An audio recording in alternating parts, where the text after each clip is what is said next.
Hello दोस्तों, स्वागत है आप सभी लोगों का राजस्थान एकेडमी पर। मैं परवीन सिंह आप सभी लोगों के साथ में, जैसा कि आप सभी लोग जानते हैं, लगातार आप लोगों के लिए एलडीसी एग्जाम, सीईटी एग्जाम, छात्रावास अधीक्षक एग्जाम के लिए साइंस और मैथमेटिक्स की क्लासेस लेकर के आ रहा हूं। साइंस की क्लास हमारी डेली 8 बजे होती है और मैथमेटिक्स की क्लास हमारी डेली 9 बजे होती है। और आप सभी लोग लगातार मेरे साथ में जुड़े हुए हैं, इसके लिए मैं आप सभी लोगों का बहुत बहुत धन्यवाद ज्ञापित करता हूं। साथ ही साथ जो आप लोग लगातार मुझे फीडबैक देते हैं क्लासेस का, और क्लासेस के माध्यम से जो आप मुझे मोटिवेशन देते हैं कि सर आपकी क्लासेस बहुत बेस्ट है, आपके द्वारा पढ़ाने का तरीका अच्छा है, ये सब चीजें मुझे बहुत ही मोटिवेट करती है। और आप लोगों के लिए जिस प्रकार से हम पहले क्लास से लेकर के अभी तक 94 क्लास तक फ्री ऑफ कॉस्ट क्लासेस लेकर आए हैं, ऐसे ही वादा करता हूं कि आपको पूरा सीईटी के लिए, एलडीसी के लिए, छात्रावास अधीक्षक के लिए जो साइंस का सिलेबस दे रखा है, जिसमें आपके चाहे फिर आप महिला पर्यवेक्षक की तैयारी कर रहे हैं तो भी ये क्लासें कंप्लीट है, स्टेनोग्राफर की तैयारी कर रहे हैं तब भी ये क्लासें कंप्लीट है। आपका पूरा साइंस का सिलेबस फ्री ऑफ कॉस्ट मैंने आपको यूट्यूब पर अवेलेबल करवा दिया है। साथ ही साथ मैथमेटिक्स की क्लासेस भी ऐसे ही फ्री ऑफ कॉस्ट आप लोगों को अवेलेबल करवा रहा हूं। अब मैं आपको बता दूं कि जो भी विद्यार्थी आज पहली बार हमारे चैनल पर विजिट कर रहा है उसका बहुत बहुत स्वागत है। साथ ही साथ आपको बता दूं कि आप प्लेलिस्ट में जाकर पहली क्लास से वीडियो देखते हुए आइए, आपको पढ़ने में मजा आएगा और साइंस के प्रति एक प्रेम आपका विकसित होगा। हम फिजिक्स, केमिस्ट्री, स्पेस टेक्नोलॉजी वाला पोर्शन कंप्लीट कर चुके हैं। बायोलॉजी के अंदर हम जो है आनुवांशिकी वाला जो पोर्शन है आपका, उसको पढ़ रहे हैं। और आज हम पढ़ने वाले हैं गुण सूत्रों की संरचना के बारे में। किसके बारे में पढ़ने वाले हैं? गुण सूत्रों की संरचना के बारे में आज अपन पढ़ने वाले हैं। आज की क्लास नंबर है 94।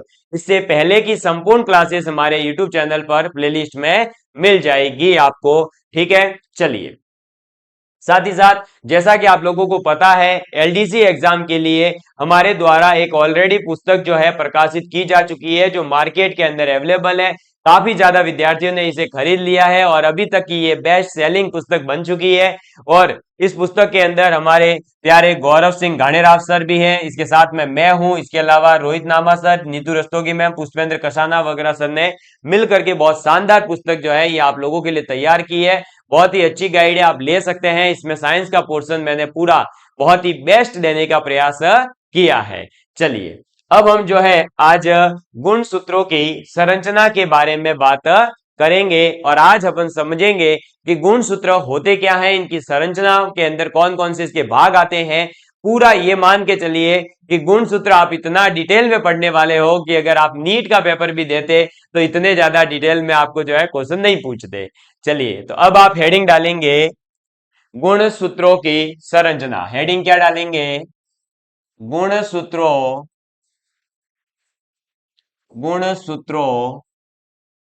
की संरचना। ठीक है, स्ट्रक्चर ऑफ क्रोमोसोम के बारे में अपन बात करेंगे। तो सबसे पहले मैं आपको बता दूं कि केंद्रक द्रव्य जो होता है, उस केंद्रक द्रव्य के अंदर उलझी हुई एकदम धागे के जैसी कुछ जो है क्या होती है, संरचनाएं पाई जाती है। जो केंद्रक द्रव्य होता है उसके अंदर उलझी हुई और धागे के रूप में, एकदम धागा तो आपने अपने घर पे देखा ही होगा, उस धागे के समान जो है क्या पाई जाती है, कुछ संरचनाएं, कुछ स्ट्रक्चर पाए जाते हैं, जिन्हें हम क्या कह देते हैं, तो उन स्ट्रक्चर को अपन कह देते हैं क्रोमेटिन जालिका। आप ऐसे समझ सकते हैं कि मान लो ये हमारा जो है क्या है, एक केंद्रक द्रव्य है और इसके अंदर ये इस प्रकार से धागे के रूप में जो है उलझी हुई कुछ ऐसे ऐसे ऐसे उलझी हुई कुछ संरचनाएं हैं। इस प्रकार से जो ये उलझी हुई महीन धागे के समान संरचनाएं होती है, इन संरचनाओं का नाम अपन क्या देते हैं? क्रोमेटिन जालिका। इनको अपन क्या नाम देते हैं?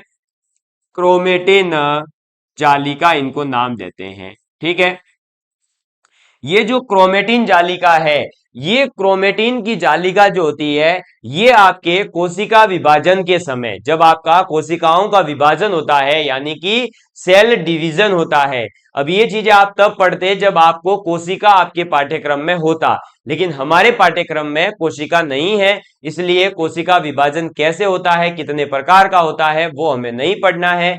हमें केवल इतनी जानकारी होनी चाहिए कि कोशिका विभाजन के समय क्या होता है कि जो क्रोमेटिन की जालिका है ये आपके टुकड़ों टुकड़ों में बट करके धागे की तरह जो है रचनाएं बनाती है, ठीक है। और जो ये धागे की तरह फिर रचनाएं बनेगी छोटी छोटी इतनी इतनी सी, ये धागे जैसी जो रचनाएं हैं इन्हीं को हम क्या कहते हैं, गुणसूत्र या क्रोमोसोम कहते हैं। क्या कहते हैं, गुणसूत्र, या फिर आप अगर अंग्रेज हो तो आप इसे क्रोमोसोम भी कह सकते हो। अरे सर हम तो इंग्लिश मीडियम के तो अंग्रेज थोड़ी हो गए, भाई मजाक में तो चल रहे हैं, ठीक है। तो गुणसूत्र को इंग्लिश में क्या कहेंगे, क्रोमोसोम कहेंगे। तो बेसिकली गुणसूत्र होता क्या है, केंद्रक द्रव्य जो है उसके अंदर उलझी हुई एकदम महीन धागे जैसी समान, धागे के समान ही बिल्कुल संरचनाएं पाई जाती है जिन्हें हम क्रोमेटिन जालिका कह देते हैं। फिर वो क्रोमेटिन की जो जालिकाएं हैं वो कोशिका विभाजन के समय छोटे छोटे टुकड़ों में टूट जाती है। यानी ये जो पूरी बड़ी बड़ी देखो महीन एकदम धागे जैसी संरचनाएं थी वो टूट टूट के टुकड़े टुकड़े के रूप में मतलब बिखर जाती है। और वो जो छोटे छोटे से टुकड़े हैं धागे जैसी संरचना के, उन टुकड़ों को हम क्या कहते हैं, गुणसूत्र कहते हैं, जिसे इंग्लिश में हम क्या कहेंगे, क्रोमोसोम कहेंगे। क्या कहेंगे, क्रोमोसोम कहेंगे। तो मुझे उम्मीद है कि आप गुणसूत्र क्या होता है ये समझ गए होंगे। बहुत ही आसान सी एक डेफिनेशन है, वो अब हम लिख लेते हैं। और इसको जो है मैं थोड़ा सा क्या कर देता हूं, साइड में कर देता हूं, ठीक है। चलिए, या आप बनाना चाहो तो बना लेना, आपके काम ही आएगा आगे समझने में। तो ठीक है, अब हम जो है इसकी डेफिनेशन लिख लेते हैं। लिखेंगे कि केंद्रक द्रव्य, केंद्रक द्रव्य में उलझी हुई, उलझी हुई महीन, महीन धागे नुमा या धागे के समान, धागे के समान संरचना। क्या लिखेंगे, अगर नहीं दिख रहा हो तो सुन लीजिए। केंद्रक द्रव्य में उलझी हुई महीन धागे के समान की संरचना पाई जाती है, धागे के समान संरचना पाई जाती है, ठीक है। धागे के रूप में जो है अपन को संरचनाएं पाई जाती है, जिन्हें अपन क्या कह देते हैं, तो जिसे, जिसे क्रोमेटिन, जिसे क्रोमेटिन जालिका कहते हैं, जिसे अपन क्या कहते हैं, क्रोमेटिन जालिका कहते हैं। और क्रोमेटिन की जो जालिका है, ये जो अपनी जालिकाएं तैयार हुई, तो आप लिखेंगे क्रोमेटिन की जालिका, क्रोमेटिन की जालिका कोशिका विभाजन, सेल डिवीजन, कोशिका विभाजन, क्रोमेटिन की जालिका कोशिका विभाजन के समय, के समय, कोशिका विभाजन के समय टुकड़ों में, किसमें बढ़ जाएगी ये, टुकड़ों में। या फिर हम ये कह सकते हैं कि क्रोमेटिन की जालिका कोशिका विभाजन के समय टुकड़ों में बंटकर, टुकड़ों में बंटकर, बंटकर क्या करेगी, धागे की रचनाएं जो है बनती है। टू बंटकर धागे की, धागे की रचनाएं, धागे की रचनाएं बनती है। और जिसे, जिसे गुणसूत्र, जिसे गुणसूत्र या, गुणसूत्र या क्रोमोसोम, क्रोमोसोम कहते हैं, क्रोमोसोम कहते हैं। क्लियर। तो मुझे उम्मीद है कि अब जो है आप लोग इसको समझ गए होंगे कि क्रोमोसोम या गुणसूत्र होता क्या है। तो आपका क्रोमोसोम या गुणसूत्र का मतलब है केंद्रक द्रव्य के अंदर उलझी हुई जो महीन एकदम धागे जैसी संरचनाएं हैं, जो कोशिका विभाजन के समय आगे जाकर के बट करके टूट के टुकड़े टुकड़े धागे जैसी रचनाएं बनती है, उन टुकड़ों जैसी धागे जैसी रचनाओं को अपन क्या कहते हैं, गुणसूत्र या क्रोमोसोम कहते हैं। ठीक है, आप इसका स्क्रीनशॉट लेना चाहें तो ले लीजिए। ठीक है, चलिए आगे बढ़ते हैं अब हम। तो अब आप आगे लिखेंगे कि जो गुणसूत्र होते हैं वो छोटे और कैसे होंगे, छोटे तो होंगे ही होंगे, साथ ही साथ क्या होंगे, एक छड़ के रूप में जो है इनकी संरचनाएं होती है। कई बार ये स्टेटमेंट पूछ लिया जाता है कि गुणसूत्र का आकार कैसा होता है, तो आप लिखेंगे कि गुणसूत्र, एडिंग मतलब स्टार डाल के लिख लो पॉइंट, कि गुणसूत्र, गुणसूत्र छोटे तथा तथा क्या लिखेंगे, मोटे छड़ नुमा, मोटे चढ़नुमा, चढ़नुमा संरचना। ठीक है, तो गुणसूत्र छोटे तथा मोटे चढ़नुमा संरचना के रूप में होते हैं, संरचना के रूप में होते हैं। क्लियर, इसको आप नोट डाउन कर लीजिए। इसके बाद में नेक्स्ट पॉइंट आप लिखेंगे कि जो गुणसूत्र होते हैं उन गुणसूत्रों के द्वारा क्या होता है कि जो हमारे जेनेटिकली जो प्रॉपर्टीज है, या जिसे अपन ये कह सकते हैं कि जेनेटिक जो कैरेक्टर होता है, आनुवांशिक जो गुण होते हैं, उन आनुवांशिक गुणों को एक पीढ़ी से आगे आने वाली दूसरी पीढ़ी में ले जाए जाते हैं। इन गुणसूत्रों के द्वारा ही जो है वो आनुवांशिक गुण एक पीढ़ी से दूसरी पीढ़ी में ले जाए जाते हैं, और इसीलिए हम गुणसूत्रों को क्या कहते हैं, तो आनुवांशिक गुणों के वाहक होते हैं। ठीक है, तो आप लिखेंगे कि गुणसूत्र, गुणसूत्र क्या करते हैं, तो गुणसूत्र के द्वारा, के द्वारा आनुवांशिक, आनुवांशिक गुणों को, आनुवांशिक गुणों को एक पीढ़ी से, आनुवांशिक गुणों को एक पीढ़ी से दूसरी, दूसरी पीढ़ी, दूसरी पीढ़ी क्या करेगा, दूसरी पीढ़ी में ले जाते हैं, ले जाते हैं। ठीक है, इसीलिए गुणसूत्र क्या कहलाएंगे, तो गुणसूत्र, गुणसूत्र आनुवंशिकी के, आनुवंशिकी के यानी जेनेटिक्स के वाहक होते हैं, या आनुवंशिक गुणों के वाहक होते हैं। मैंने सीधा लिख दिया कि गुणसूत्र आनुवंशिकी या आनुवंशिक गुण लिखो। ठीक है, तो आनुवंशिकी के वाहक होते हैं। ठीक है, आनुवंशिकी के वाहक होते हैं।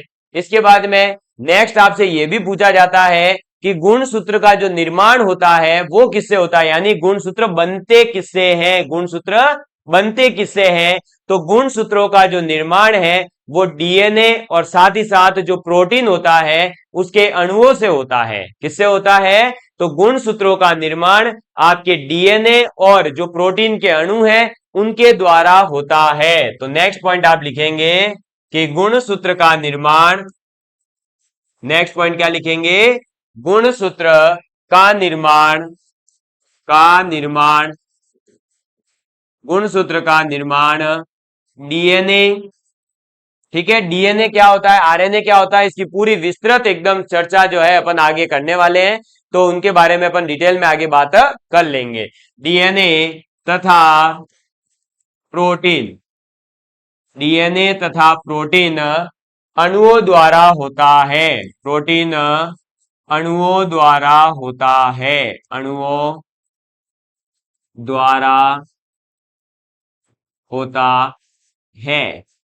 ठीक है, तो गुणसूत्र का निर्माण डीएनए और प्रोटीन अणुओं के द्वारा होता है। इसके बाद नेक्स्ट आप लिखेंगे पॉइंट, इसी के अंदर इंपॉर्टेंट पॉइंट आ जाता है कि युग्म को, युग्मक यानी कि गैमेट्स, गैमेट्स का मतलब है बेसिकली जिससे जो है आगे जाकर के संतान उत्पन्न होने वाली है। गैमेट्स जो है ये जेनेटिक्स जब अपन ह्यूमन रिप्रोडक्शन पढ़ते हैं तब ये शब्द आता है वहां पर। और युग्मक का मतलब आप पीछे जो अपन देख चुके हैं कि जो जीन होते हैं उनका जो एक पूरा जोड़ा है उसी को अपन क्या कह देंगे, अभी युग्मक कह देंगे। तो युग्मकों यानी कि गैमेट्स, जिससे आगे जाकर के बच्चा बनता है, ठीक है। तो युग्मकों में विभिन्न गुणसूत्रों का जो है केवल एक एक प्रतिरूप होता है, और जिसे अपन क्या कहते हैं, अगुणित, या जिसे अपन जीनोम भी कहते हैं। तो युग्मकों में विभिन्न गुणसूत्रों का जो केवल एक एक प्रतिरूप होता है उसे अपन क्या कहते हैं, जीनोम कहते हैं। कई बार एग्जाम में ये पूछा गया है कि जीनोम क्या है। तो जीनोम होता है कि ऐसे युग्मकों में जिनमें ऐसे युग्मक जिनके अंदर विभिन्न गुणों का या विभिन्न गुणसूत्रों का केवल एक एक प्रतिरूप हो। समझ में आ गई बात? तो आप लिखेंगे युग्मकों में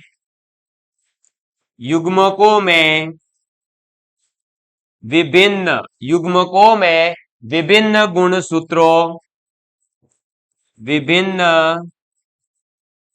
गुणसूत्रों का केवल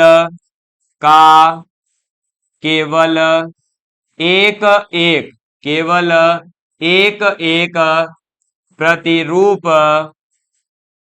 प्रतिरूप होता है। क्या होता है? केवल एक एक प्रतिरूप होता है, जिसे जिसे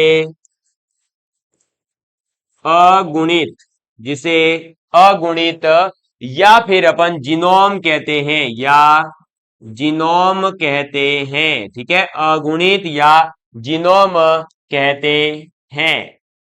ये सभी चीजें जो भी आपको डेफिनेशन के रूप में लिखवाई जा रही है, ये अभी केवल और केवल अपन बात कर रहे हैं गुणसूत्र के स्ट्रक्चर के बारे में, गुणसूत्र को समझने का प्रयास कर रहे हैं। अभी गुणसूत्र के जो टोटल 8 भाग होते हैं, इसमें कौन कौन से भाग कहाँ पाए जाता है, इसका स्ट्रक्चर कैसा है, वो सब चीजें तो आगे आने वाली है, ठीक है। तो अभी तो केवल अपन जो है गुणसूत्र के बारे में छोटी छोटी सी जानकारियां ले रहे हैं। तो सबसे पहले अपन ने ये जाना कि गुणसूत्र होता क्या है। इसके बाद ये 4 इंपॉर्टेंट पॉइंट लिखे कि गुणसूत्र छोटे और मोटे चढ़ नुमा आकार के होते हैं। इसके बाद में गुणसूत्र के द्वारा जो है आनुवांशिकी जो गुण होते हैं उनको एक पीढ़ी से दूसरी पीढ़ी में ले जाया जाता है। इसीलिए आनुवांशिक गुणों का वाहक किसे कहेंगे, तो गुणसूत्रों को कहा जाता है। गुणसूत्र का निर्माण किससे होता है, तो डीएनए और प्रोटीन के अणुओं द्वारा होता है।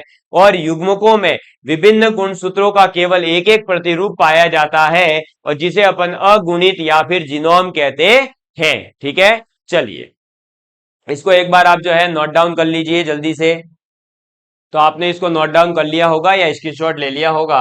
अब आप आगे लिखेंगे, अभी अपन ने क्या लिखा कि हमारे अगुणित गुणसूत्र क्या होते हैं। अब आप लिखेंगे द्विगुणित गुणसूत्र, यानी आप लिखेंगे नेक्स्ट डेफिनेशन, कायिक कोशिकाओं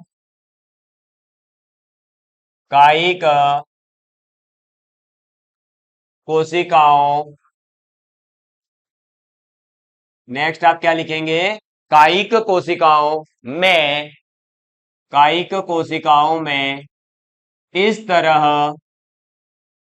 कायिक कोशिकाओं में इस तरह के के दो दो क्या कायिक कोशिकाओं में इस तरह के दो दो प्रतिरूप होते हैं। जैसे अपन ने पीछे अभी क्या देखा था, देखो जस्ट अभी अपन ने पीछे पढ़ा है कि युग्मकों में विभिन्न गुणसूत्रों का केवल एक प्रतिरूप हो, क्या केवल एक एक प्रतिरूप हो, तो अपन क्या कहते हैं, अगुणित, या जिसे अपन जीनोम कह देते हैं। लेकिन अब अपन पढ़ रहे हैं द्विगुणित गुणसूत्र की डेफिनेशन। तो कायिक कोशिकाओं में इस तरह के दो दो प्रतिरूप हो, तो कितने, दो दो प्रतिरूप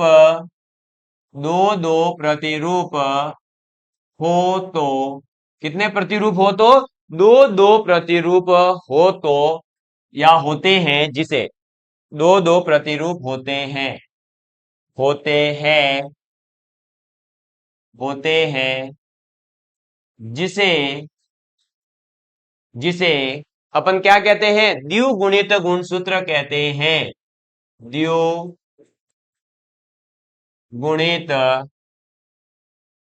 द्विगुणित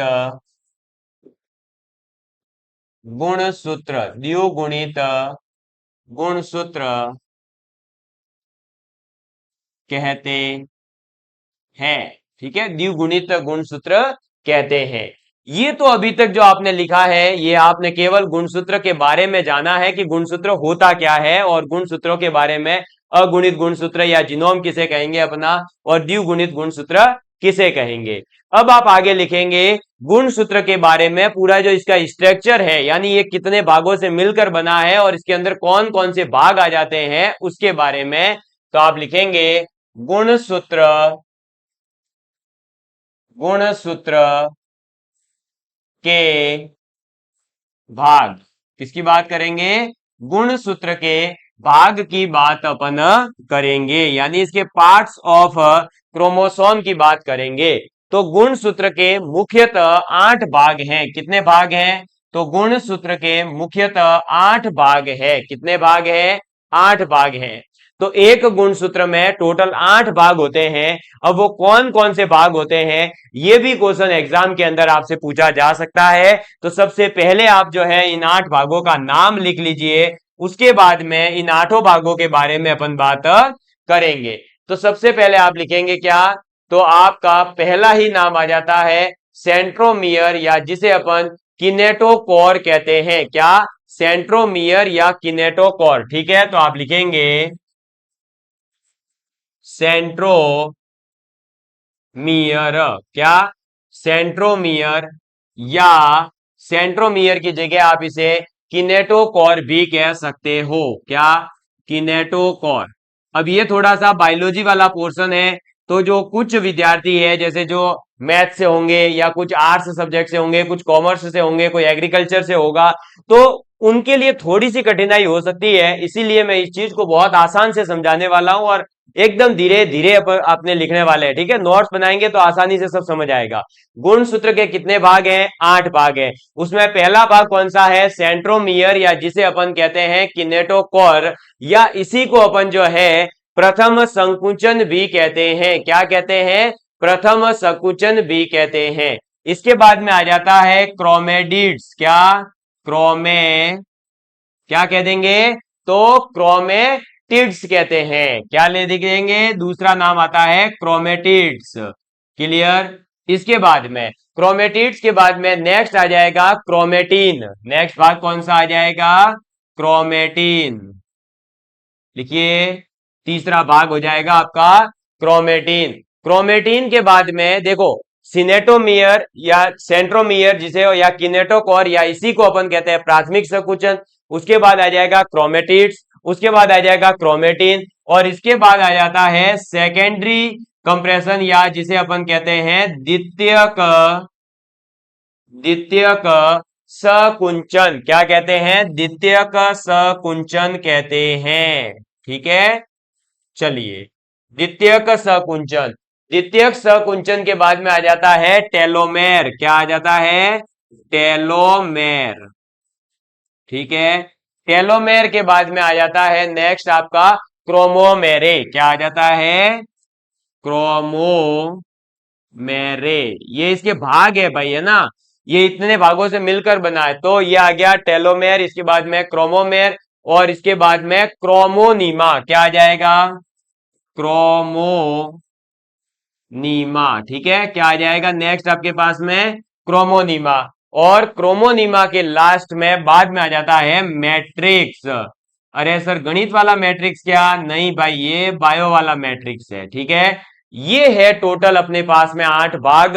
कौन कौन से? सेंट्रोमियर या किनेटोकोर, दूसरा अपने पास में है क्रोमेटिड्स, तीसरा है क्रोमेटिन, चौथा है द्वितीयक सकुचन, चौथा है टेलोमीर, पांचवा है क्रोमोमेयर, छठा है क्रोमोनीमा, और आपका जो है लास्ट हो जाएगा मैट्रिक्स। क्लियर? ये आप एक बार लिख लीजिए। इसके बाद में हम इस एक एक भाग के बारे में भी थोड़ा सा पढ़ेंगे, क्योंकि एग्जाम के अंदर इससे जो है कई बार थोड़ा सा टफ क्वेश्चन भी पूछा गया है। तो बिल्कुल आपको चिंता नहीं करनी है, डरना नहीं है। नामों से आपको नाम ये याद होते जाएंगे जैसे जैसे आप इनके रूटीन में आते जाओगे। ठीक है, चलिए, ये लिख लिया। एक बार वापस बोलेंगे, गुणसूत्र के कितने भाग हैं? 8 भाग है। सेंट्रोमियर, किनेटोकोर, क्रोमेटिड्स, क्रोमेटिन, द्वितीयक सकुचन, टेलोमेर, क्रोमेमेर, क्रोमेनिमा और मैट्रिक्स। ये इसके जो है टोटल अपन ने 8 भागों की बात करी है।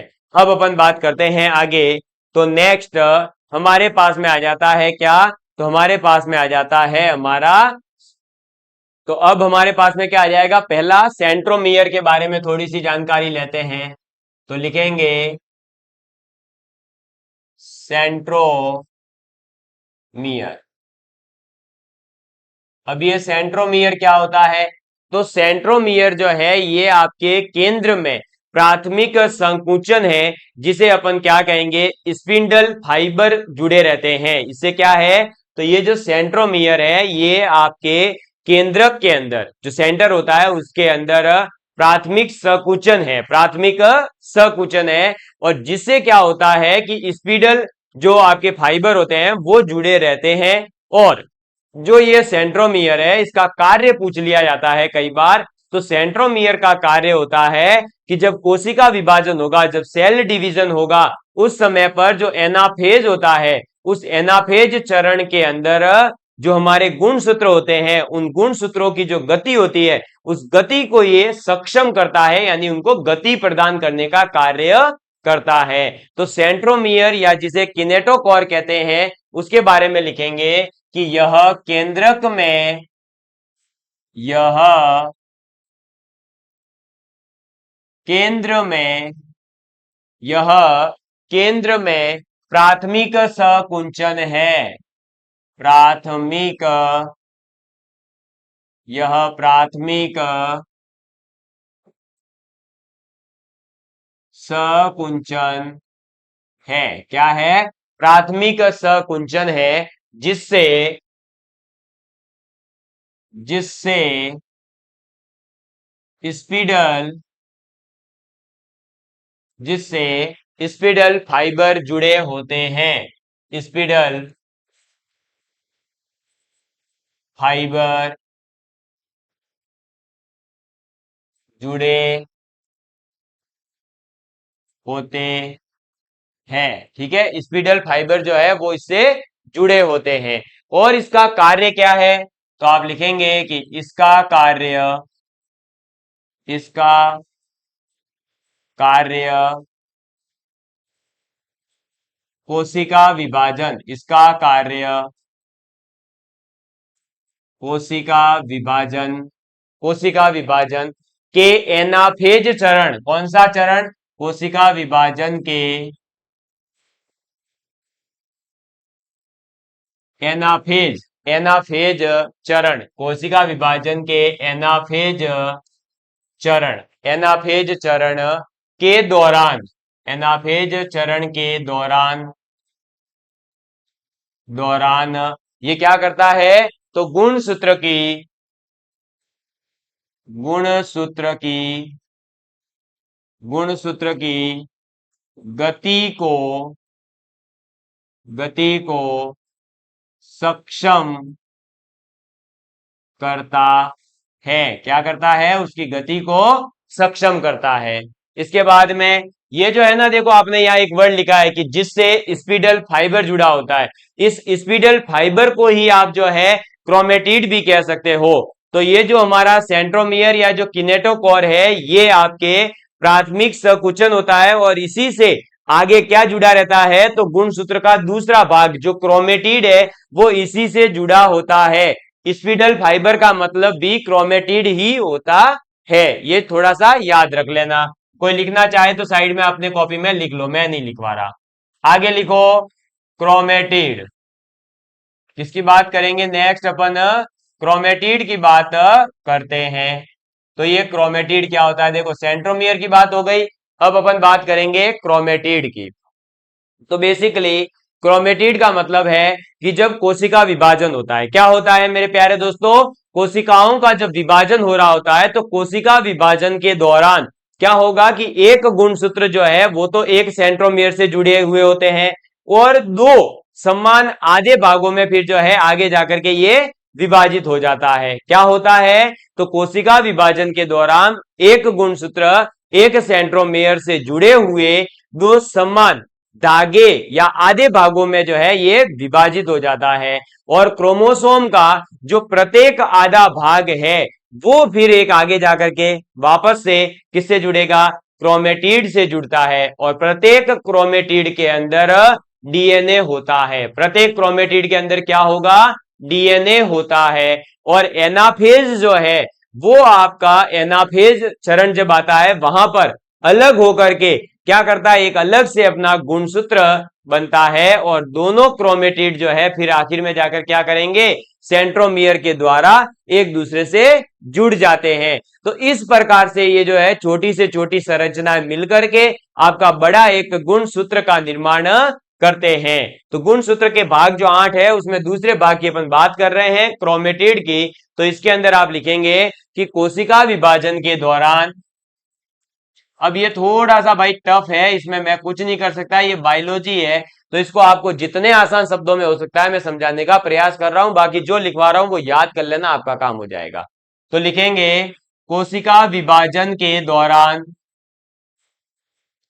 कोशिका विभाजन के दौरान, कोशिका विभाजन के दौरान क्या होता है? तो एक गुणसूत्र एक सेंट्रोमियर से, एक गुणसूत्र एक गुणसूत्र एक सेंट्रोमियर, एक सेंट्रोमियर, एक सेंट्रोमियर से क्या करेगा? से जुड़े हुए, सेंट्रोमियर से जुड़े हुए, जुड़े हुए दो समान आधे, एक मिनट, जुड़े हुए दो समान आधे, दो समान आधे धागों में विभाजित, धागों, आधे धागों में, धागों में विभाजित हो जाता है, विभाजित हो जाता है। ठीक है, विभाजित हो जाता है। क्रोमोसोम का प्रत्येक, क्रोमोसोम का, क्रोमोसोम का प्रत्येक आधा भाग, प्रत्येक आधा भाग, आधा भाग एक क्या करेगा? क्रोमेटिड से जुड़ा होता है, एक क्रोमेटिड से, क्रोमेटिड से जुड़ा होता है। ठीक है, ये क्या होता है? एक आगे वाले क्रोमेटिड से जुड़ा होता है और प्रत्येक क्रोमेटिड में, प्रत्येक क्रोमेटिड, प्रत्येक क्रोमेटिड में डीएनए होता है। क्या होता है? प्रत्येक क्रोमेटिड के अंदर डीएनए होता है। ठीक है, और आपका एनाफेज पर अलग होकर के एक अलग गुणसूत्र बनाता है। तो लिखेंगे एनाफेज पर, एनाफेज पर अलग होकर, अलग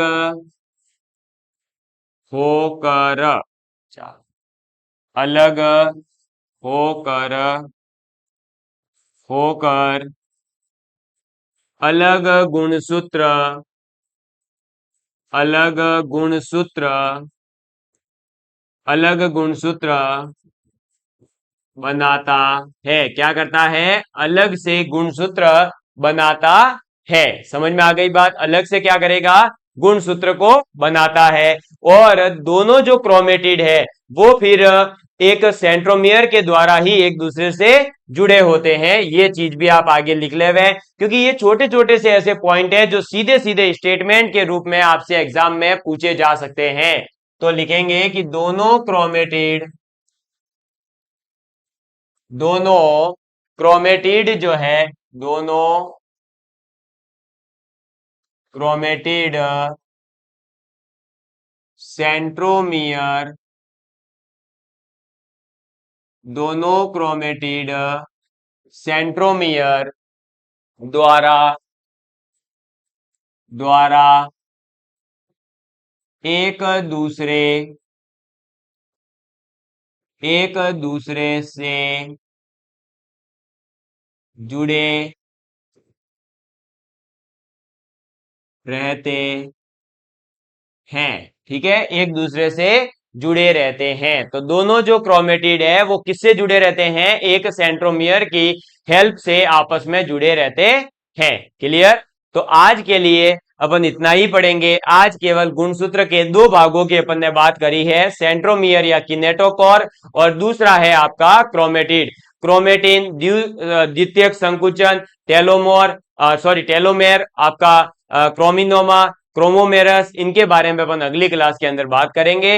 हो सकता है थोड़ा सा टफ लगे, लेकिन जैसा कि आपको पता है कि जो चीज टफ लगेगी उसको एक से दो बार देखने पर आसान लगना शुरू हो जाएगी। इसको नोट डाउन करते चलेंगे ना तो धीरे धीरे सभी चीजें याद होती जाएगी, और इसमें याद रखना ही ज्यादा जरूरी है। इस पर बेस्ड कैसे क्वेश्चन आएंगे वो बताना मेरी गारंटी है, तो आपको निश्चिंत रहना है। आप लोगों के लिए साइंस का वन स्टॉप सॉल्यूशन बहुत ही जल्दी लेकर आ रहा हूं। जो आप ऑब्जेक्टिव क्वेश्चन के लिए तड़पते हैं ना कि ऑब्जेक्टिव क्वेश्चन लाओ, ऑब्जेक्टिव क्वेश्चन लाओ, ऐसे ऑब्जेक्टिव क्वेश्चन लेकर के आ रहा हूं कि आपका दिल खुश हो जाएगा और आप ये कह दोगे कि वाह सर, जो है बुक निकाली है तो ऐसी निकालनी चाहिए। ऐसी किताब लेकर आ रहा हूं, बस चिंता मत करिए, आपका भाई आपके साथ है। आपको साइंस के अंदर अब राजस्थान में एक से बढ़कर एक चीज लेकर के आने वाला है। बस आपका प्यार इसी तरह बना रहे।